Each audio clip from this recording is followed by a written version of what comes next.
Hello guys, तो आज के इस वीडियो में हम लवण के बारे में चर्चा करेंगे। क्लास 10th का फिजिक्स का क्लास 10th का केमिस्ट्री का चैप्टर नंबर 2 है अम्ल क्षार तथा लवण। तो अम्ल क्षार तथा लवण में हम आज लवण के बारे में चर्चा करेंगे। इसके पहले मैंने 2 लेक्चर डाल दिए हैं। एक लेक्चर अम्ल से रिलेटेड था और एक लेक्चर क्षार से रिलेटेड था। तो अब तक अगर आपने अभी उस वीडियो को नहीं देखा है तो इस वीडियो को देखने के बाद उस वीडियो को भी तुरंत जाकर देख लीजिएगा, जिससे आप लोगों को बोर्ड एग्जाम में कोई कहीं भी परेशानी ना हो अम्ल क्षार तथा लवण से। और अम्ल क्षार तथा लवण से बोर्ड एग्जाम में 6 से 7 नंबर के क्वेश्चन आते हैं और केमिस्ट्री का टोटल 20 नंबर का क्वेश्चन आता है। तो आप समझ सकते हैं कि कितना इंपॉर्टेंट चैप्टर है ये।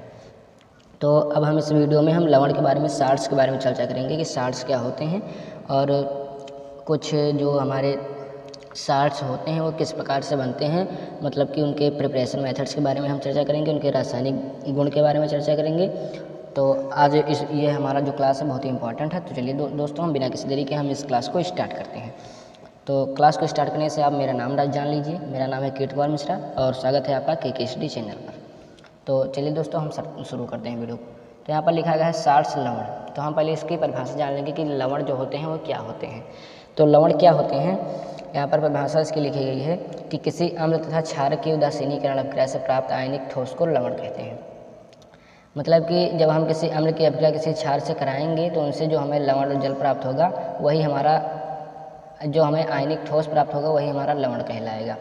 तो जैसे हम अगर HCl हमारा एक एसिड है, हाइड्रोक्लोरिक एसिड, इसको आप इसका नाम लिख लीजिए आप हाइड्रोक्लोरिक एसिड। हाइड्रोक्लोरिक एसिड है और सोडियम हाइड्रोक्साइड है। सोडियम हाइड्रोक्साइड एक क्षार है, सोडियम हाइड्रोक्साइड। तो जब हम अम्ल की अभिक्रिया क्षारक से करवा देंगे, क्षारक है, तो हमें एक लवण प्राप्त होगा जो कि NaCl के रूप में प्राप्त होगा और जल H2O के रूप में प्राप्त होगा। तो इसी को हम कहते हैं लवण। तो जो हमें ये प्राप्त हुआ है NaCl, इसी को हम लवण कह देंगे। लवण ये है हमारा, यही है हमारा लवण। तो आप देख सकते हैं ये हमारा लवण है। तो ये होगी लवण की परिभाषा कि लवण क्या होते हैं, साधारण लवण इसमें क्या होते हैं, साधारण से इसकी परिभाषा हो गई है। और अगर हम अरहनीय सिद्धांत के अनुसार इसकी बात करें तो अरहनीय सिद्धांत के अनुसार लवण को जल में घोलने पर ये अपने अवयवी आयनों में वियोजित हो जाता है, मतलब ये अपने अवयवी आयनों में विभक्त हो जाता है। मतलब जो इसमें ऋणायन धनायन होंगे वे दोनों आयनों में टूट जाएगा और तथा जलीय विलयन में धनायन व ऋणायन उपस्थित होते हैं। मतलब इसके जलीय विलयन में धनायन और ऋणायन उपस्थित होते हैं।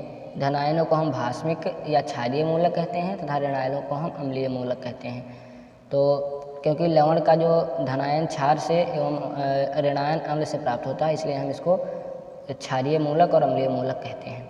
तो अगर हम इसके उदाहरण की बात करें कि अरहनीय सिद्धांत के अनुसार जो होगा तो कैसे हमें धनायन ऋणायन प्राप्त होगा, तो इसे हमारा एक NaCl है, इसी का हम जब वियोजन करेंगे, एक्वस विलयन हमारा NaCl, इसी को जो हम वियोजित करेंगे तो हमें Na+ और Cl- के रूप में हमें प्राप्त हो जाएगा। तो यही हमारा धनायन और ऋणायन के रूप में चूँकि यहाँ प्राप्त हुआ है, तो यही चीज़ में कहीं कहा गया है कि लवण जो होते हैं उनके जलीय विलयन में धनायन और ऋणायन उपस्थित होते हैं तो हमारे लवण हो जाएंगे। यही परिभाषा इसमें बताई गई है और ज़्यादा कुछ नहीं है। तो यहाँ पर एक नोट पॉइंट करके आप लोग लिख लीजिए, नोट, कि किसी लवण में, लवण के जलीय विलयन में उसमें जो गुण होते हैं वो आयनों के ही गुण होते हैं। मतलब जो लवण होगा, लवण के जलीय विलयन में जो गुण होंगे वो उसके आयनों के ही गुण होते हैं। अतः जो हमने यहाँ पर आप लोगों को NaCl बताया है, तो NaCl के विलयन के गुण में इसमें उपस्थित Na+ और Cl- इनके आयनों के ही गुण हैं। यहाँ पर मैंने आप लोगों को पहले ही बता दिया है Na+ है इसके, तो इसका मतलब कि इसका कहने का मतलब है कि इसमें एक प्लस आयन है और इस क्लोरीन में एक माइनस आयन है। फिर हमारा नेक्स्ट पॉइंट है लवण के परिवार के बारे में अगर हम चर्चा करें, फैमिली ऑफ साल्ट्स। तो NaCl, Na2SO4 मतलब सोडियम क्लोराइड, सोडियम सल्फेट, तो ये सोडियम परिवार के हैं। NaCl और KCl, सोडियम क्लोराइड और पोटेशियम क्लोराइड, ये क्लोराइड परिवार के हैं। जहाँ पर आप लोगों को जो कॉमन दिखे वो हमारा जैसे यहाँ पर सोडियम क्लोराइड और सोडियम सल्फेट में हमारा यहाँ पर सोडियम कॉमन रहा है, तो यहाँ सोडियम परिवार का हो जाएगा, सोडियम फैमिली का। और सोडियम क्लोराइड और पोटेशियम क्लोराइड में क्लोराइड कॉमन है, तो यहाँ पर क्लोराइड परिवार का हो जाएगा। ये तो बहुत ही कॉमन है, कॉमन चीज़ है, इसमें ज़्यादा कुछ दिमाग लगाने की आवश्यकता नहीं है। तो अब हम बात करते हैं कि हमारा साधारण नमक क्या होता है। तो साधारण नमक की परिभाषा होती है कि साधारण नमक में हम जब साधारण नमक को हाइड्रोक्लोरिक अम्ल और सोडियम हाइड्रोक्साइड के विलयन के संयोग से साधारण नमक हमें प्राप्त होता है। जैसे हमें सोडियम हाइड्रोक्लोरिक अम्ल है और ये सोडियम हाइड्रोक्साइड, इसका जो हम विलयन मतलब जब इसको हम संयोग करेंगे इसका, तो हमें NaCl प्राप्त हो जाएगा और H2O प्राप्त हो जाएगा, जल प्राप्त हो जाएगा। तो यही हमारा जो NaCl प्राप्त हुआ है हमें, NaCl यही हमारा साधारण नमक है, सोडियम क्लोराइड। आप लोग एक चीज़ याद रखिएगा, अगर हमारे पास अम्ल और क्षार की अभिक्रिया आती है तो अम्ल और क्षार की अभिक्रिया में हमेशा लवण और जल हमें प्राप्त होगा। जब भी हमें अम्ल और क्षार की अभिक्रिया कराने के लिए आएगा तो हमें हमेशा उत्पाद के रूप में हमें लवण और जल प्राप्त होगा, तो इसलिए इसको आप लोग याद रखिएगा। फिर हम अगर साधारण नमक के उपयोग के बारे में बात करें कि साधारण नमक के उपयोग क्या क्या हैं, तो यहाँ पर पहला उपयोग हमारा है कि साधारण नमक के उपयोग जो होते हैं, तो साधारण नमक को भोजन पकाने के अतिरिक्त हमें परीक्षक के रूप में तथा अनेक रसायनों जैसे कास्टिक सोडा, बेकिंग सोडा, धावन सोडा, व्यंजक चूर्ण तो आदि के निर्माण के रूप में हम इसका उपयोग करते हैं। फिर इसका दूसरा उपयोग है सोडियम धातु व क्लोरीन के निर्माण में इसका हम उपयोग करते हैं। और फिर यहाँ पर है तीसरा बर्फ़ को हटाने में। बर्फ़ को हटाने में इसका उपयोग कैसे किया जाता है, जैसे उन देशों में जहाँ पर भारी बर्फबारी होती है तो वहाँ पर नमक की बौछार द्वारा हम सड़क को साफ करते हैं, तो जो बर्फ़ होता है वो हिमांक को कम कर देता है। जो नमक होता है वो बर्फ़ के हिमांक को कम कर देता है तथा बर्फ़ के निर्माण को रोकता है, जिससे बर्फ़ पिघल जाती है और हमारी सड़क जो होती है वो साफ़ हो जाती है। तो इसलिए इसका साधारण नमक का उपयोग बर्फ़ को हटाने में किया जाता है। फिर इसका और एक उपयोग है कि जो शरीर में NaCl की कमी को रोकने के लिए हमारा उपयोगी है। शरीर में हमारे NaCl की कमी नहीं होने देगा, मतलब कि जो अधिक पसीना आने पर हमारे शरीर की जो मांसपेशियों में ऐंठन आता है, अर्थात जब पानी होता है, पानी के साथ हमारी सोडियम क्लोराइड की कमी हो जाती है तो लवण का निर्माण होता है। तो यही हमें NaCl की कमी को रोकने के लिए इसको हमें लेना चाहिए। तो ये तो हो गया साधारण नमक के उपयोग। अब हम बात करते हैं और कुछ सोडा के बारे में। जितने हमारे सोडा 2-3 सोडा होते हैं, कास्टिक सोडा होता है, व्यंजक चूर्ण या ब्लीचिंग पाउडर होता है, और एक होता है हमारा प्लास्टर ऑफ पेरिस, और हमारा एक होता है, मतलब 2-3 सोडा हैं। तो इनके बारे में हम चर्चा करेंगे जो हमारे बोर्ड एग्जाम में हर साल पूछे जाते हैं, क्वेश्चन के रूप में 5-6 नंबर में आते हैं, एक ही क्वेश्चन आ जाते हैं। तो उसके बारे में आप लोगों को डिटेल में समझा रहा हूँ, तो इसलिए आप ये वीडियो मेरी लंबी भी हो सकती है, लेकिन यहाँ पर हमने लवण के बारे में और जितने भी बोर्ड एग्जाम में किस प्रकार से क्वेश्चन आ सकते हैं उन सभी के बारे में यहाँ पर मैंने डिस्कशन किया है और विद द नोट्स आप लोगों के लिए डिस्कशन कर रहा हूँ। तो थोड़ा सा टाइम तो लग सकता है, लेकिन आप लोगों के लिए ही मैं इतने मेहनत कर रहा हूँ, तो आप लोग भी थोड़ा सा टाइम दीजिए हमारी वीडियो पर।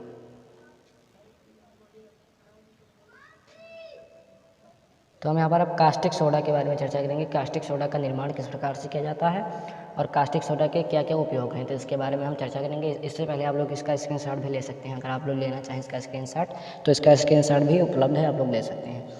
नोट्स मैंने बहुत ही मेहनत से बनाया है आप लोगों के लिए ही। तो यहाँ पर अगर हम बात करें कि कास्टिक सोडा का हमारा निर्माण किस प्रकार होता है, तो जो हमारा सोडियम क्लोराइड होता है, तो सोडियम क्लोराइड के जलीय विलयन में जब हम विद्युत धारा प्रवाहित करते हैं तो यह वियोजित होकर सोडियम हाइड्रोक्साइड, क्लोरीन और हाइड्रोजन गैस के रूप में हमें वियोजित हो जाता है। तो इस प्रक्रिया को हम क्लोर क्षार प्रक्रिया भी कहते हैं। यहाँ पर मैंने इसकी हिंदी लिखी है डेफिनेशन कि सोडियम क्लोराइड के जलीय विलयन में विद्युत धारा प्रवाहित करने पर यह वियोजित होकर सोडियम हाइड्रोक्साइड उत्पन्न करता है, तो इसे हम क्लोर क्षार प्रक्रिया कहते हैं। क्लोर क्षार प्रक्रिया क्या होती है, क्लोर क्षार प्रक्रिया इसको क्यों कहेगी, क्योंकि यहाँ पर क्लोरीन के लिए यहाँ पर क्लोर का प्रयोग किया गया और सोडियम हाइड्रोक्साइड जो एक क्षार है उसके लिए हमें यहाँ पर क्षार का प्रयोग किया गया, तो इसे क्लोर क्षार कहते हुए हैं, क्लोर क्षार प्रक्रिया भी कहते हैं। कभी कभी हमारे बोर्ड एग्जाम में आ जाता है क्लोर क्षार प्रक्रिया क्या है, उदाहरण से समझाइए, तो हम इसी को हम लिख सकते हैं, तो हमारी यही परिभाषा हो जाएगी। इस इक्वेशन को हम अगर इस रिएक्शन को लिख देंगे तो हमारा एक उदाहरण हो जाएगा, तो इसको आप लोग ध्यान से लिख लीजिएगा। तो हम यहाँ पर अगर इक्वेशन की बात करें, हमारा सोडियम क्लोराइड हो गया और इसका ये जलीय विलयन हो गया, या यहाँ पर हमने विद्युत धारा प्रवाहित की तो हमें सोडियम हाइड्रोक्साइड, क्लोरीन और H2 गैस में यहाँ पर प्राप्त हो गई। यहाँ पर आप लोग देख सकते हैं क्लोरीन, H2 गैस और सोडियम हाइड्रोक्साइड यहाँ पर हमें प्राप्त हो गई। अब हम इसके उपयोग के बारे में अगर बात करें कि हमारा इसका उपयोग क्या होता है कास्टिक सोडा का। कास्टिक सोडा का एक और नाम होता है सोडियम हाइड्रोक्साइड। कास्टिक सोडा को हम सोडियम हाइड्रोक्साइड भी कहते हैं, यहाँ पर लिखा गया है NaOH सोडियम हाइड्रोक्साइड को हम कास्टिक सोडा कह देते हैं। इसको आप लोग ध्यान में रखिएगा, कभी कभी आता है। तो अगर हम इसके उपयोग के बारे में बात करें तो जो साबुनों, इसका उपयोग जो होता है कास्टिक सोडा का उपयोग हम साबुनों व अपमार्जकों के निर्माण में हम करते हैं इसका उपयोग। फिर हम इसका उपयोग करते हैं वस्त्र, रेशों, कागज़ों के निर्माण में, बॉक्साइड ऐश के शुद्धिकरण में, तेल शोधन में, मतलब आदि इसमें इन सभी के उपयोग में हम इसका उपयोग करते हैं। तो ये थे हमारे कास्टिक सोडा के कुछ प्रॉपर्टीज़। अब हम यहाँ पर कुछ बेरेंजिक चूर्ण के बारे में चर्चा करेंगे। बेरेंजिक चूर्ण क्या होते हैं, ब्लीचिंग पाउडर क्या होते हैं। हमारे बोर्ड एग्जाम में पिछले 2-3 सालों से लगातार ये क्वेश्चन आ रहा है कि ब्लीचिंग पाउडर का हमारा सामान्य नाम क्या है, इसका रासायनिक नाम हमें बताइए, सामान्य नाम क्या है, और अणुसूत्र सहित इसके निर्माण की विधि हमें बताइए। ये क्वेश्चन में हर साल बोर्ड एग्जाम में आता है कुछ पिछले कुछ सालों से, तो इसको आप लोग बहुत ध्यान से देखिएगा। मैं इसको बहुत ही अच्छे तरीके से आप लोगों को समझाने की कोशिश करूँगा। तो यहाँ पर अगर बेरेंजिक चूर्ण का इंग्लिश में नाम होता है ब्लीचिंग पाउडर, तो बेरेंजिक चूर्ण की अगर बात की जाए इसके रासायनिक नाम की, तो इसका रासायनिक नाम होता है कैल्शियम क्लोरोहाइपोक्लोराइड। यहाँ पर लिखा गया है नाम कैल्शियम क्लोरोहाइपोक्लोराइड, या इसका एक और नाम होता है रासायनिक नाम, इसको हम क्लोराइड ऑफ लाइम भी कहते हैं। कैल्शियम क्लोरोहाइपोक्लोराइड या क्लोराइड ऑफ लाइम कहते हैं बेरेंजिक चूर्ण को। अगर इसके सामान्य सूत्र की बात की जाए तो इसका सामान्य नाम होता है बेरेंजिक चूर्ण अथवा ब्लीचिंग पाउडर, इसी को कहते हैं। और इसके अणुसूत्र के बारे में अगर बात की जाए तो इसका अणुसूत्र होता है CaOCl2, मतलब calcium oxychloride, CaOCl2 calcium oxychloride. और इसके अणुभार के बारे में अगर बात की जाए तो इसका अणुभार होता है 127। इसका अणुसूत्र जो होता है CaOCl2, इसके हम अगर सभी जो अणु हमारे दिए गए हैं, कैल्शियम की बात की जाए, ऑक्सीजन, क्लोरीन, तो इन तीनों का जो हमें द्रव्यमान आणविक मास जो हमें निकलेगा इसमें मॉलिक्यूलर मास, उनको हम जब जोड़ देंगे तो हमें 127 प्राप्त हो जाएगा। यही हमारा अणुभार होता है। तो अब हम इसके निर्माण की विधि के बारे में चर्चा करेंगे कि हम बेरेंजिक चूर्ण ब्लीचिंग पाउडर को किस प्रकार से हम प्रयोगशाला में इसका हम निर्माण कर सकते हैं। तो यहाँ पर निर्माण विधि लिखी गई है, मेथड्स ऑफ प्रिपरेशन मेथड। हम इसके बारे में बात करेंगे कि हम इसका ब्लीचिंग पाउडर का हम प्रयोगशाला में किस प्रकार से हम इसका निर्माण कर सकते हैं। तो इसके लिए हम शुष्क बुझे हुए चूने लेंगे। शुष्क बुझा हुआ चूना क्या होता है, कैल्शियम हाइड्रोक्साइड को हम शुष्क बुझा हुआ चूना कहते हैं, CaOH का होल ट्वाइस, शुष्क बुझा हुआ चूना। तो शुष्क बुझे हुए चूने पर हम क्लोरीन गैस की क्रिया द्वारा हम ब्लीचिंग पाउडर का निर्माण कर सकते हैं। जैसे हमारा शुष्क बुझा हुआ चूना क्या हो जाएगा, शुष्क बुझा हुआ चूना हमारा हो जाएगा, शुष्क बुझा हुआ चूना होगा हमारा ये कैल्शियम हाइड्रोक्साइड, CaOH का होल ट्वाइस, और क्लोरीन गैस की क्रिया होगी इसमें, तो मतलब कि Cl2 गैस की इसकी अभिक्रिया होगी। तो जो इसमें अभिक्रिया होगी तो हमारा जो कैल्शियम है, एक कैल्शियम और ऑक्सीक्लोराइड हमारा बन जाएगा, कैल्शियम ऑक्सीक्लोराइड, मतलब CaOCl2 प्राप्त हो जाएगा और हमें जल प्राप्त हो जाएगा। तो यही हमारी इसी अभिक्रिया द्वारा, मतलब शुष्क बुझा हुआ चूना, इसका नाम आप लिख लें, इसका नाम है कैल्शियम हाइड्रोक्साइड इसे हम कहते हैं। इसे कैल्शियम हाइड्रोक्साइड होगा, इसी को हम शुष्क बुझा हुआ चूना भी कहते हैं। आप लोग लिख लीजिए, शुष्क बुझा हुआ चूना, ये शुष्क बुझा हुआ चूना भी इसे हम कहते हैं। और ये हमारा क्लोरीन हो गया, क्लोरीन गैस, ये हमारा होगा बेरेंजिक चूर्ण अथवा ब्लीचिंग पाउडर। इसका नाम हो जाएगा, इसका ओरिजिनल नाम, रासायनिक नाम इसका हो जाएगा कैल्शियम ऑक्सीक्लोराइड। ये हमारा बेरेंजिक चूर्ण भी है, तो इसको आप लोग लिख लें बेरेंजिक चूर्ण अथवा कैल्शियम ऑक्सीक्लोराइड, कैल्शियम ऑक्सीक्लोराइड। तो अब हम इसके अगर भौतिक गुण के बारे में चर्चा करें, ये तो होगी निर्माण विधि, हम इसका निर्माण किस प्रकार करेंगे। और इसके भौतिक गुण के बारे में, फिजिकल प्रॉपर्टीज़ के बारे में अगर चर्चा करें, तो जो हमारा ये कैल्शियम ऑक्सीक्लोराइड मतलब बेरेंजिक चूर्ण जो होता है था ब्लीचिंग पाउडर, तो ये रंग में हल्का पीले रंग का होता है, और इसका ये जल में इसको घोलने पर जल में अल्प विलय होता है, मतलब बहुत ही कम मात्रा में घुलता है जल में। और इसका जो जलीय विलयन होता है वो दुधिया होता है, और इसमें क्लोरीन की गंध आती है। तो यहाँ पर मुख्य 4 प्रॉपर्टी जिसके भौतिक गुण की लिखी गई हैं, तो यहाँ पर आप लोग इसको देख सकते हैं। अब हम इसके रासायनिक गुण के बारे में बात करेंगे कि ब्लीचिंग पाउडर के रासायनिक गुण क्या होते हैं। चूँकि हमारे बोर्ड एग्जाम में इसके इस प्रकार से क्वेश्चन आता है कि ब्लीचिंग पाउडर का सामान्य सूत्र। तो यहाँ पर हम कैल्शियम ऑक्सीक्लोराइड मतलब ब्लीचिंग पाउडर के रासायनिक गुण के बारे में हम चर्चा करेंगे, केमिकल प्रॉपर्टीज़ के बारे में। तो इसकी पहली प्रॉपर्टी होती है गर्म जल से अपक्रिया, दूसरी प्रॉपर्टी होती है इसकी ऊष्मा का प्रभाव, और तीसरा होता है उत्प्रेरकीय अपघटन। क्योंकि हमारे बोर्ड एग्जाम में इस प्रकार से क्वेश्चन आता है कि कैल्शियम ऑक्सीक्लोराइड या ब्लीचिंग पाउडर देगा अथवा बेरेंजिक चूर्ण का रासायनिक सूत्र सहित इसका हमें रासायनिक गुण भी हमें बताइए। तो इस प्रकार से क्वेश्चन हमारे आता है, और दीर्घ उत्तरीय प्रश्न आता है, कम से कम 5 से 6 नंबर का क्वेश्चन ही आता है, एक ही क्वेश्चन। तो आप लोग देख सकते हैं कितना महत्वपूर्ण क्वेश्चन है। तो यहाँ पर हम अगर बात करें कि गर्म जल से अपक्रिया किस प्रकार से करती है, तो गर्म जल से अपक्रिया करने पर हमें मतलब बेरेंजिक चूर्ण को जब गर्म जल में हम विलय करेंगे मतलब घोलेंगे तो हमें क्लोरीन गैस यहाँ पर मुक्त होगी। जैसे ये हमारा व्यंजक चूर्ण है CaOCl2। CaOCl2 हमारा एक व्यंजक चूर्ण है। इसको जब हम H2O में मतलब यहाँ पर मैंने हीट का लगा दिया है, मतलब गर्म जल में हम इसको घोलेंगे तो हमें 2CaCl2 मतलब कैल्शियम क्लोराइड के 2 मॉलिक्यूल यहाँ पर नहीं प्राप्त होंगे। यहाँ पर हमें कैल्शियम हाइड्रोक्साइड प्राप्त होगा, 2 मॉलिक्यूल ऑफ कैल्शियम हाइड्रोक्साइड। जब हम इसको कैल्शियम ऑक्सीक्लोराइड का जल में हम विलय करेंगे तो हमें कैल्शियम हाइड्रोक्साइड और क्लोरीन गैस प्राप्त होगी। तो हम यहाँ पर लिख सकते हैं CaOH का होल ट्वाइस और Cl2, यहाँ पर हमारी गैस मुक्त हो जाएगी। तो इसको आप लोग लिख लीजिए। मैं यहाँ पर इसका अलग थोड़ा सा लिख दे रहा हूँ। ये हमारा कैल्शियम ऑक्सीक्लोराइड है। इसको हम जब जल में घोलेंगे, इसको जब हम हीट करेंगे, ताप देंगे, तो हमें कैल्शियम हाइड्रोक्साइड CaOH का होल ट्वाइस और एक क्लोरीन गैस जो होगी, क्लोरीन गैस Cl2 हमारी ये मुक्त हो जाएगी। तो यहाँ पर आप इसका रिएक्शन देख सकते हैं। अब हम इसके दूसरे रिएक्शन के बारे में बात करेंगे, ऊष्मा के प्रभाव के बारे में बात करेंगे। ऊष्मा का प्रभाव इस पर कैसे पड़ता है। ऊष्मा के प्रभाव इफेक्ट ऑफ हीट्स। तो गर्म करने पर ये अपघटित होकर ऑक्सीजन और क्लोरीन में टूट जाता है। मतलब जो व्यंजक चूर्ण ब्लीचिंग पाउडर कैल्शियम ऑक्सीक्लोराइड होता है, इसको जब हम गर्म करते हैं तो ये अपघटित होकर ऑक्सीजन और क्लोरीन में टूट जाता है, मतलब ऑक्सीजन और क्लोरीन मुक्त कर देता है। तो हम यहाँ पर अगर देखेंगे कि ये हमारा है कैल्शियम ऑक्सीक्लोराइड CaOCl2 को 2 मॉलिक्यूल हम यहाँ पर लेंगे। इसको जब हम गर्म करेंगे, मतलब इसमें हम जब ऊष्मा देंगे तो ऊष्मा देने पर हमें ये 2 मॉलिक्यूल कैल्शियम क्लोराइड और ये ऑक्सीजन हमें प्राप्त हो जाएगा। तो यहाँ पर आप लोग देख सकते हैं इसका ऊष्मा का प्रभाव यहाँ पर लिख दिया गया है। इसका आप रिएक्शन देख सकते हैं, बहुत ही महत्वपूर्ण रिएक्शन है। रिएक्शन आप लोग जरूर लिखिएगा। रिएक्शन का ही आधा नंबर आपको रिएक्शन का मिलेगा और आधा नंबर आपको थ्योरी के मिलेगा। तो इसलिए आप लोग रिएक्शन विद थ्योरी जरूर लिखिएगा। और इसका तो तीसरा प्रॉपर्टीज़ के बारे में अगर बात करें, तीसरी प्रॉपर्टीज़, तो इसमें उत्प्रेरकीय अपघटन, कैटालाइक डिकम्पोजिशन इसका तीसरा क्रिया है। तो यहाँ पर हम कोबाल्ट क्लोराइड को जब हम कोबाल्ट क्लोराइड की उपस्थिति में ये ऑक्सीजन गैस मुक्त करता है। मतलब कि व्यंजक चूर्ण उत्प्रेरक के रूप में कोबाल्ट क्लोराइड होता है। तो व्यंजक चूर्ण उत्प्रेरक कोबाल्ट क्लोराइड की उपस्थिति में अपघटन के पश्चात हमें ऑक्सीजन देता है। जैसे यहाँ पर हम बात करें 2CaOCl2, ये हमारा व्यंजक चूर्ण अथवा कैल्शियम ऑक्सीक्लोराइड है।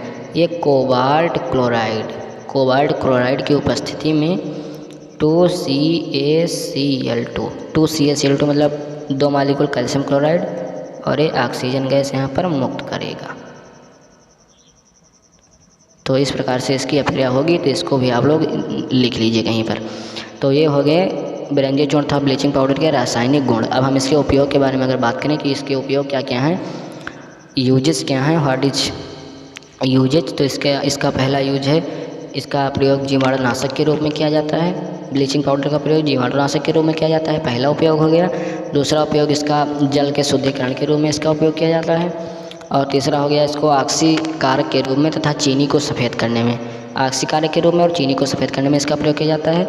और चौथा उपयोग इसका है ऊन को सिकुड़ने से बचाने में इसका प्रयोग किया जाता है। तो ये 4 उपयोग हो गए, मुख्य 4 उपयोग हैं। इसका आप स्क्रीनशॉट लेकर इतना अगर आप लिख देंगे बोर्ड एग्जाम के अपनी कॉपी में, तो आपको अगर 5 नंबर का क्वेश्चन होगा तो 5 में 5 नंबर दे देगा एग्जामिनर। अगर आप लोग इतना लिख देंगे ब्लीचिंग पाउडर से रिलेटेड चीज़ें जो मैंने अभी तक आप लोगों को बताई। तो ये हो गया पहला सोडा। हम दूसरे सोडे के बारे में बात करेंगे। दूसरा सोडा हमारा है बेकिंग सोडा अथवा ब्लीचिंग पाउडर। तो हम इसका निर्माण देखते हैं, हम प्रयोगशाला में किस प्रकार से इसका निर्माण करते हैं। तो यहाँ पर बेकिंग सोडा अथवा खाने का सोडा इसी कहते हैं और इंग्लिश में इसी को हम बेकिंग सोडा भी कह देते हैं। तो इसका अगर हम रासायनिक नाम के बारे में बात करें कि इसकी रासायनिक नाम क्या है, तो इसका रासायनिक नाम है सोडियम बाइकार्बोनेट। इसका रासायनिक नाम हो जाएगा बेकिंग सोडा का सोडियम बाइकार्बोनेट अथवा सोडियम हाइड्रोजन कार्बोनेट, इसी को कहते हैं सोडियम हाइड्रोजन कार्बोनेट अथवा सोडियम बाइकार्बोनेट इसको कह देंगे। इसके सामान्य नाम के बारे में अगर बात की जाए, बेकिंग सोडा का सामान्य नाम क्या होता है, तो इसको हम खाने का सोडा भी कह देते हैं। मतलब जो प्रचलित नाम होगा वही हमारा सामान्य नाम हो जाएगा। इसके अणुसूत्र के बारे में अगर बात करें तो इसका अणुसूत्र होता है NaCO3 सोडियम हाइड्रोजन कार्बोनेट। अणुभार के बारे में बात करें तो इसका अणुभार होता है 84। अगर हम अब इसके निर्माण के बारे में बात करेंगे कि निर्माण विधि इसके किस प्रकार से है, निर्माण हम इसका किस प्रकार करेंगे, प्रिपरेशन मेथड। तो जो सोडियम हाइड्रोजन कार्बोनेट का निर्माण करने के लिए हम सोडियम कार्बोनेट के संतृप्त जलीय विलयन में कार्बन डाइऑक्साइड व गैस प्रवाहित करके इसका हम निर्माण कर सकते हैं। तो जैसे हमने यहाँ पर आप लोगों को बताया कि सोडियम कार्बोनेट के संतृप्त जलीय विलयन में हम कार्बन डाइऑक्साइड गैस प्रवाहित करके इसका हम निर्माण करते हैं। तो अब हम देखेंगे कि इसका निर्माण सोडियम कार्बोनेट के जलीय विलयन में हम कार्बन डाइऑक्साइड गैस प्रवाहित करके कैसे इस प्रकार इसका निर्माण करते हैं। तो ये हो गया हमारा सोडियम कार्बोनेट के जलीय विलयन मतलब कि H2O। सोडियम क्लोराइड के जलीय विलयन में हम कार्बन डाइऑक्साइड गैस प्रवाहित करेंगे। कार्बन डाइऑक्साइड गैस में हम मिला देंगे जब, तो कार्बन डाइऑक्साइड में हम मिलाने पर ये हमें क्या प्राप्त होगा, तो हमें प्राप्त हो जाएगा 2NaHCO3 मतलब सोडियम बाइकार्बोनेट। इसी को हम सोडियम बाइकार्बोनेट भी कह देते हैं। तो यहाँ पर आप देख सकते हैं कि इस सोडियम कार्बोनेट के संतृप्त जलीय विलयन में हम जब कार्बन डाइऑक्साइड गैस प्रवाहित करेंगे तो हमें सोडियम बाइकार्बोनेट प्राप्त हो जाएगा। यही हमारी इसकी निर्माण विधि है। तो इसको आप लोग नोट कर लीजिएगा, ये बोर्ड एग्जाम में ज़रूर आएगा। पिछले कई सालों से हमारे बोर्ड एग्जाम में आ रहा है कि बेकिंग सोडा अथवा खाने का सोडा का अणुशोध रासायनिक नाम सहित इसके निर्माण की विधि बताइए और इसके रासायनिक गुण के बारे में हमें बताइए। 5 नंबर का क्वेश्चन आता है। अब हम इसके रासायनिक गुण के बारे में बात करेंगे, तो इसलिए आपको इस वीडियो को आप लोग बहुत ध्यान से इसको देखिएगा। अब इसका रासायनिक गुण केमिकल प्रॉपर्टीज़ के बारे में अगर इससे बात की जाए तो केमिकल प्रॉपर्टीज इसकी होती है, पहली प्रॉपर्टीज होती है इसकी अम्लों से क्रिया रिएक्शन विद एसिड।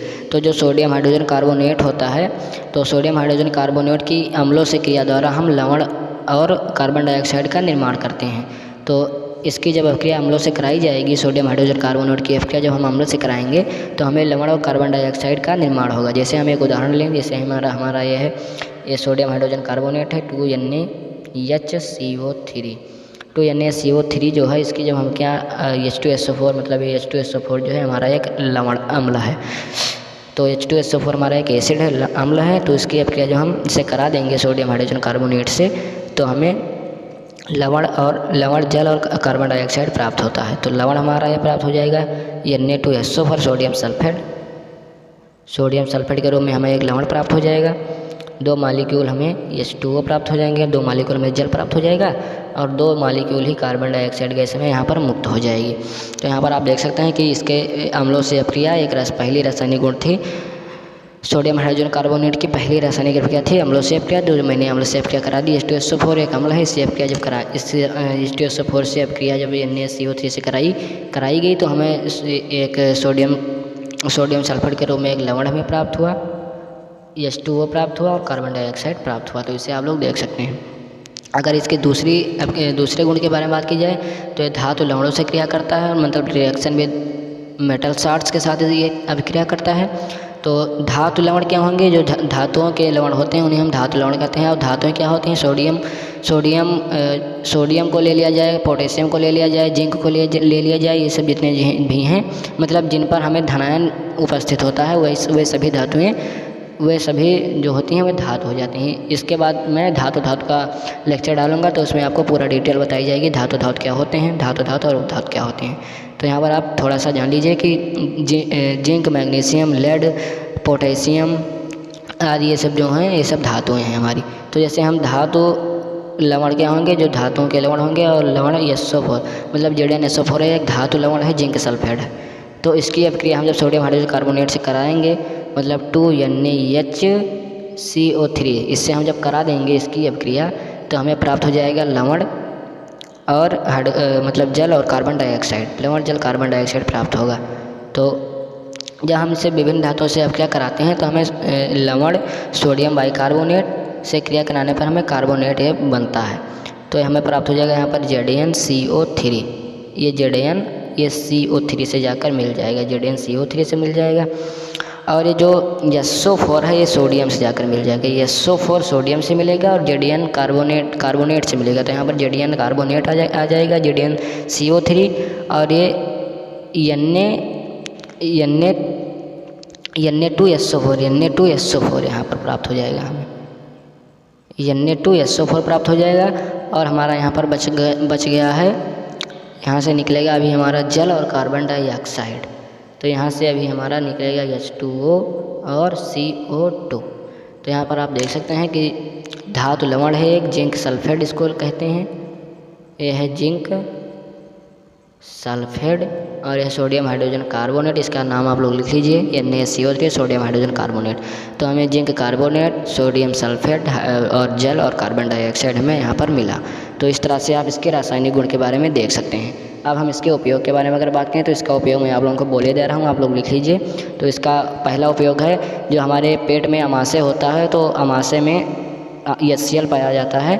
अमाशय में HCl पाया जाता है तो उस HCl चूँकि हमारा एक अम्ल है तो ये अम्लता को दूर करने में अर्थात प्रति अम्ल के रूप में एंटी एसिड के रूप में इसका प्रयोग किया जाता है। Anti acid. बेकिंग सोडा का उपयोग प्रति अम्ल अथवा एंटी एसिड के रूप में इसका प्रयोग किया जाता है। और इसका दूसरा उपयोग आप लिख लीजिए कि झाग युक्त पेय पदार्थों के निर्माण में इसका प्रयोग किया जाता है। और इसकी तीसरी प्रॉपर्टीज है आग बुझाने वाले यंत्रों में, क्योंकि इससे मुक्त जो कार्बन डाइऑक्साइड यहाँ पर आप लोग देख सकते हैं, कार्बन डाइऑक्साइड यहाँ पर मुक्त हुई है और जल मुक्त हुआ है। तो जो कार्बन डाइऑक्साइड होता है वो अग्नि तथा वायु के मध्य अवरोध उत्पन्न करता है। तो अग्नि तथा वायु के मध्य अवरोध उत्पन्न करने वाली गैस, यहाँ पर एक क्वेश्चन तैयार हो सकता है कि अग्निरोधक गैस कौन सी है, तो यहाँ पर कार्बन डाइऑक्साइड आ जाएगी। तो यहाँ पर चूँकि कार्बन डाइऑक्साइड अग्नि तथा वायु के मध्य अवरोध उत्पन्न करता है तो इसलिए इसका उपयोग आग बुझाने वाले यंत्रों में किया जाता है। इसका फिर और एक और उपयोग है बेकिंग पाउडर के निर्माण में, चर्म रोगों के निदान में, प्रयोगशाला के अभिकर्मक के रूप में, और कच्चे दूध जो होते हैं, कच्चा दूध जो होता है मतलब जो जिसे गर्म नहीं किया जाता है तो वे दूध हमारे कच्चे दूध कहलाएंगे। तो कच्चे दूध को फटने के समय को बढ़ाने हैं तो मतलब कि उसमें अगर हम बेकिंग सोडा डाल दें तो हमारा दूध होगा वो बहुत देर तक नहीं फटेगा। अब हम धावन सोडा के बारे में बात करेंगे। धावन सोडा क्या होता है? तो यहाँ पर हमारा धावन सोडा अथवा धोने का सोडा है, इसको इंग्लिश में वॉशिंग सोडा भी कहते हैं। इसके अगर रासायनिक नाम के बारे में बात की जाए तो इसका रासायनिक नाम है sodium carbonate decahydrate. Sodium carbonate decahydrate इसका रासायनिक नाम है। इसका सामान्य नाम है धावन सोडा, जो प्रचलित नाम होता है मैंने आप लोगों को बता ही दिया है। जो प्रचलित नाम होता है वही सामान्य नाम भी होता है, या इसको सोडा एस भी कहते हैं। इसका अणुभार होता है 286 मतलब 286 286 और अणुसूत्र इसका होता है Na2CO3 10H2O Na2CO3 × 10H2O इसका अणुसूत्र होता है। अब हम इसके निर्माण विधि के बारे में, प्रिपरेशन मेथड के बारे में अगर चर्चा करें तो इसकी 2-3 विधियों में हम 2-3 विधियों से गुजर कर बनता है। 2-3 विधियों के बाद इसका निर्माण होता है। तो इसका आप लोगों को मैं बता दे रहा हूँ, यहाँ पर मैंने सिर्फ रिएक्शन ही लिखा है लेकिन आपको बोल दे रहा हूँ, इसको आप लोग लिख लीजिएगा। तो इसका पहला क्या होगा, इसके 3 चरण होते हैं इसके निर्माण के। तो इसमें पहला चरण हो जाएगा कि सोडियम क्लोराइड के ठंडे विलयन। ये हमारा सोडियम क्लोराइड है तो इसके ठंडे विलयन मतलब कि जल। तो सोडियम क्लोराइड के ठंडे विलयन में, ठंडे तथा सांद्र विलयन में अमोनिया, ये NH3 जो है ये अमोनिया है। तो अमोनिया तथा कार्बन डाइऑक्साइड से क्रिया द्वारा सोडियम हाइड्रोजन कार्बोनेट और अमोनिया क्लोराइड बनता है। तो यहाँ पर आप लोग इसको लिख सकते हैं कि सोडियम क्लोराइड के ठंडे तथा सांद्र विलयन की अमोनिया तथा कार्बन डाइऑक्साइड से क्रिया द्वारा सोडियम हाइड्रोजन कार्बोनेट बनता है। यहाँ पर क्रिया कराएगी सोडियम क्लोराइड की अमोनिया से हाइड्रोजन कार्बोनेट कार्बन डाइऑक्साइड से क्या कराएगी, तो यहाँ पर सोडियम हाइड्रोजन कार्बोनेट और अमोनियम क्लोराइड यहाँ पर बना।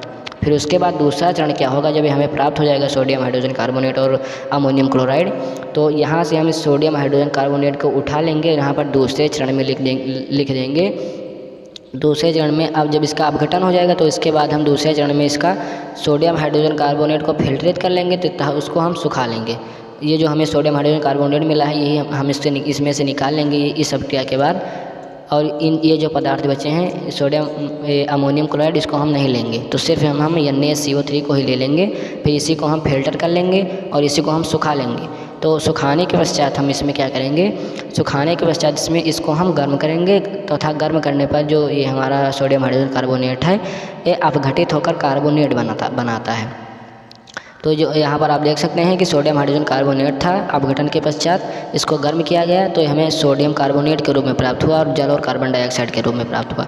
तो यहाँ पर जब सोडियम कार्बोनेट के रूप में यह प्राप्त हो गया तो फिर से हम इस सोडियम कार्बोनेट को उठा लेंगे और सोडियम कार्बोनेट में हम जब जल के 10 मॉलिक्यूल मिला देंगे, मतलब जल के 10 अणु को जब हम मिला देंगे तब हमें जाकर ये धोने का सोडा अथवा धावन सोडा प्राप्त हो जाएगा। तो यहाँ पर आप तीसरी स्टेप यहाँ पर देख सकते हैं, सोडियम कार्बोनेट वहाँ से लिया गया था, यहाँ पर सोडियम कार्बोनेट में 10 मॉलिक्यूल, यहाँ पर जल के 10 मॉलिक्यूल मिलाए गए हैं। तो यहाँ पर सोडियम कार्बोनेट और 10H2O मैंने Na2CO3 × 10H2O यहाँ पर हमें प्राप्त हुआ। इसी को हम कहते हैं वाशिंग सोडा, इसी को वाशिंग सोडा अथवा धावन सोडा भी कह देते हैं। तो धावन सोडा के निर्माण की मैंने यहाँ पर 60 ट्रिक आप लोगों को बता दी है। इसका बुक में बहुत ही लंबा चौड़ा लिखा गया है निर्माण की विधि, लेकिन मैंने आप लोगों को यहाँ पर 60 में बता दी। अब हम एक लास्ट सोडा के बारे में बात करेंगे, लास्ट गुण के बारे में इसके बात करेंगे। तो हमारा लास्ट है प्लास्टर ऑफ पेरिस। ये हमारे बोर्ड एग्जाम में हर साल आता है कि प्लास्टर ऑफ पेरिस के निर्माण की विधि बताइए, इसका रासायनिक गुण भी इसका बताइए, 5 नंबर का आता है। इसको आप लोग भी देखिएगा एंड तक। अब हम प्लास्टर ऑफ पेरिस के बारे में बात करेंगे। प्लास्टर ऑफ पेरिस क्या होता है? तो इसका रासायनिक नाम होता है calcium sulphate hemihydrate. Calcium sulphate hemihydrate इसका रासायनिक नाम होता है। इसका आप स्क्रीनशॉट लेकर इसको लिख सकते हैं, या तो अथवा आप लोग कॉपी पेन अगर लेकर बैठे हों तो बहुत ही अच्छी बात है, आप लोग उसमें नोट कर लीजिए कहीं पर। इसके सामान्य नाम की अगर बात की जाए तो इसका सामान्य नाम प्लास्टर ऑफ पेरिस होता है। इसके अणु सूत्र के बारे में बात की जाए तो इसके अणु सूत्र होते हैं calcium sulphate into half H2O, मतलब CaSO4 इंटू हाफ H2O, और इसका अणुभार होता है 136.134। प्लास्टर ऑफ पेरिस का अणुभार 136.134 होता है। अब हम इसके निर्माण विधि के बारे में बात करेंगे कि इसका हम निर्माण कैसे करते हैं प्रयोगशाला में। तो जब हम जिप्सन का सूत्र होता है CaSO4 इंटू 2H2O। तो जब हम जिप्सन को 120 डिग्री सेल्सियस ताप पर गर्म करते हैं तो हमें निर्जलीकरण के द्वारा प्लास्टर ऑफ पेरिस का निर्माण होता है। तो जैसे हम ये हमारा जिप्सम हो गया CaSO4 इंटू 2H2O, ये हमारा जिप्सम हो गया। तो जिप्सम को हम जब 120 डिग्री सेल्सियस ताप पर जब हम गर्म करेंगे, 120 डिग्री सेल्सियस ताप पर जब हम गर्म करेंगे तो निर्जलीकरण के द्वारा मतलब जो इसके जल के यहाँ पर 2 मॉलिक्यूल हैं, तो जब निर्जलीकरण होगा तो ये जल के मॉलिक्यूल टूट जाएंगे, तो निर्जलीकरण इसका हो जाएगा। तो निर्जलीकरण के द्वारा हमें प्लास्टर ऑफ पेरिस का निर्माण होता है। प्लास्टर ऑफ पेरिस का सूत्र होता है CaSO4 इंटू हाफ H2O, ये प्लास्टर ऑफ पेरिस का सूत्र हो जाएगा। और हाफ H2 यहाँ पर चूँकि यहाँ पर जल के 2 मॉलिक्यूल थे तो यहाँ पर सिर्फ अभी हाफ मॉलिक्यूल ही निकला है, तो यहाँ पर मतलब देख सकते हैं आप अभी इसका 1.5 मॉलिक्यूल बचा हुआ है। तो यहाँ पर चूँकि आधा हाफ मॉलिक्यूल यहाँ पर निकल गया है तो यहाँ पर 1.5 मॉलिक्यूल यहाँ 3/2 यहाँ पर हम लिख सकते हैं, या 1.5 या 3/2 H2O और निकलेगा। तो यहाँ पर आप देख सकते हैं ये हमारा जिप्सम था, ये जिप्सम था CaSO4 इंटू 2H2O, ये जिप्सम था। इसको जब 120 डिग्री सेल्सियस पर गर्म किया गया तो हमें ये क्या कहते हैं प्लास्टर ऑफ पेरिस का आप लोग नाम लिख लें, प्लास्टर ऑफ पेरिस का सूत्र होता है formula CaSO4 into half H2O। CaSO4 into half H2O जो होता है इसी को हम प्लास्टर ऑफ पेरिस भी कहते हैं। और ये 3 मॉलिक्यूल हमें बाद में वाटर और मिल जाएगा। तो ये था हमारा प्लास्टर ऑफ पेरिस के निर्माण की विधि। अगर हम इसके रासायनिक गुण के बारे में बात करें तो प्लास्टर ऑफ पेरिस का रासायनिक गुण केमिकल प्रॉपर्टीज, तो इसके रासायनिक गुण निम्नलिखित होते हैं। पहला गुण होता है ऊष्मा का प्रभाव। ऊष्मा का प्रभाव होता है तो यहाँ पर पहला गुण मैं आप लोगों को बता दूँ, ऐसे बहुत ही सिंपली मैं बता दे रहा हूँ कि प्लास्टर ऑफ पेरिस के रासायनिक गुण। तो प्लास्टर ऑफ पेरिस के रासायनिक गुण आप लोग नोट कर लीजिए, मैं यहाँ पर नोट नहीं करूँगा, आपको सिर्फ बता दूँगा, अगर रिएक्शन यहाँ पर सिर्फ बताऊँगा मैं। तो प्लास्टर ऑफ पेरिस का पहला गुण होता है ऊष्मा का प्रभाव, इफेक्ट ऑफ हीट। तो यदि हम कैल्शियम सल्फेट डाइहाइड्रेट यानी कि प्लास्टर ऑफ पेरिस या कैल्शियम सल्फेट अर्ध डाइहाइड्रेट 120 डिग्री से अधिक ताप पर गर्म किया जाता है तो निर्जलीकरण द्वारा हमें प्लास्टर ऑफ पेरिस प्राप्त होता है। इसे मृत तापित प्लास्टर मतलब डेड बर्न प्लास्टर भी कहा जाता है। मतलब जो हमारा ये जिप्सम होता है CaSO4 into 2H2O CaSO4 into 2H2O होता है, इसको जब हम 120 डिग्री ताप से अधिक ताप पर 120 डिग्री से भी अधिक ताप पर जब हम इसे गर्म करते हैं तो एक गर्म करने पर हमें CaSO4 इंटू 2H2O CaSO4 और प्लस 2H2O के रूप में प्राप्त होता है। फिर इसके बाद हम यहाँ पर CaSO4 को उठा लेंगे, यहाँ से CaSO4 इसको into half H2O, CaSO4 into half H2O, ये जो है ये हमारा प्लास्टर ऑफ पेरिस का सूत्र है। तो CaSO4 इंटू हाफ H2O को जब हम फिर से 120 डिग्री से अधिक ताप पर गर्म करेंगे, तब हमें ये CaSO4 प्लस हाफ H2O प्राप्त हो जाएगा। मतलब यही इसको गर्म किया जाएगा CaSO4 इंटू हाफ H2O को, तो वही फिर से यहाँ पर दोबारा प्राप्त हो जाएगा। यही चीज़ में बताइए, ज़्यादा कुछ में नहीं है। फिर इसको हम अगर 400 डिग्री सेल्सियस से भी अधिक ताप पर गर्म करते हैं तो हमें कैल्शियम सल्फेट का अपघटन हो जाता है, और जिसके फलस्वरूप हमें कैल्शियम ऑक्साइड प्राप्त होता है, और सल्फर डाइऑक्साइड, इसको सल्फर डाइऑक्साइड भी प्राप्त होता है, और ऑक्सीजन गैस भी इससे मुक्त होती है। तो इससे आप लोग ज़्यादा इससे मतलब मत रखिए, इसी प्रकार से अब कर सकते हैं आप लोग। फिर जल से अब क्या क्या बने, अगर बात की जाए प्लास्टर ऑफ पेरिस की जल से अब क्या reaction with water of plaster of Paris, तो इसकी जल से अब क्या कराने पर जिप्सम का निर्माण होता है। इसे प्लास्टर ऑफ पेरिस का जमना कहते हैं, मतलब setting of plaster of Paris. जैसे अब क्या कराई जाए, अगर calcium sulphate CaSO4 into half 1/2 H2O, half H2O plus 3/2 H2O, इसको जब हम कराएंगे तो हमें CaSO4 इंटू 2H2O के रूप में प्राप्त हो जाएगा। अथवा हम इसी को CaSO4 का whole twice into 2H2O plus 3H2O भी लिख सकते हैं। और इसकी जब अब क्या करा दी जाएगी तो हमें 2 CaSO4 इंटू 2H2O जिप्सम प्राप्त हो जाएगा। तो प्लास्टर ऑफ पेरिस के जमने से इस एक चीज़ इसको आप लोग नोट करके ले लीजिएगा कि प्लास्टर ऑफ पेरिस के जमने से आयतन में प्रसार होता है, मतलब उसके आयतन में वृद्धि होती है। और हम प्लास्टर ऑफ पेरिस के उपयोग के बारे में अगर बात करें कि प्लास्टर ऑफ पेरिस के उपयोग क्या क्या हैं, तो प्लास्टर ऑफ पेरिस के उपयोग निम्नलिखित है। इसका उपयोग टूटी हुई हड्डियों को जोड़ने के लिए प्रयोग किया जाता है। मतलब डॉक्टर जो हड्डियाँ टूट जाती हैं तो डॉक्टर इसी के उपयोग, मतलब प्लास्टर ऑफ पेरिस के उपयोग द्वारा ही हड्डियों को जोड़ता है, मतलब प्लास्टर चढ़ाता है उसी पर, इसी के प्रयोग के द्वारा। और इसका उपयोग सजावटी सामान, मूर्तियों और खिलौने के निर्माण में किया जाता है। और इसका उपयोग दंत चिकित्सा, मतलब दांत की जो चिकित्सा होती है, दंत चिकित्सा, दीवारों को चिकना बनाने में तथा उन पर अलंकार, मतलब कि दीवारों को पेंट करने में इसका प्रयोग किया जाता है। और इसे अग्निरोधक पदार्थ के रूप में भी प्रयोग किया जाता है। तो आज की क्लास थी लवण पर आधारित बेसिकली। तो आशा करता हूँ आपको वीडियो पसंद आया होगा। अगर वीडियो पसंद आया हो तो प्लीज़ वीडियो को लाइक कीजिए, अपने दोस्तों के पास ज़्यादा से ज़्यादा शेयर कीजिए। अगर चैनल उपयोगी लगे तो चैनल को सब्सक्राइब करके बेल आइकन को प्रेस कर दीजिए, इससे आने वाली हर रिसेंट वीडियो आप तक पहुँचती रहे सबसे पहले। और मैं आपके लिए एक बेहतर ऑफर लाने वाला हूँ। सभी अनसॉल्व पेपर के अभी तक जो 4-5 साल के जितने भी प्रीवियस ईयर क्वेश्चन थे वो सभी अनसॉल्व पेपर में दिए गए होते हैं। तो सभी अनसॉल्व पेपर का मैं विद द नोट्स आप लोगों के साथ उसका डिस्कशन करूंगा। तो उसको अगर आपको पाना है तो इस चैनल को सब्सक्राइब करके बेल आइकन को भी प्रेस करें, जिससे हर नोटिफिकेशन आप तक पहुंचती रहे।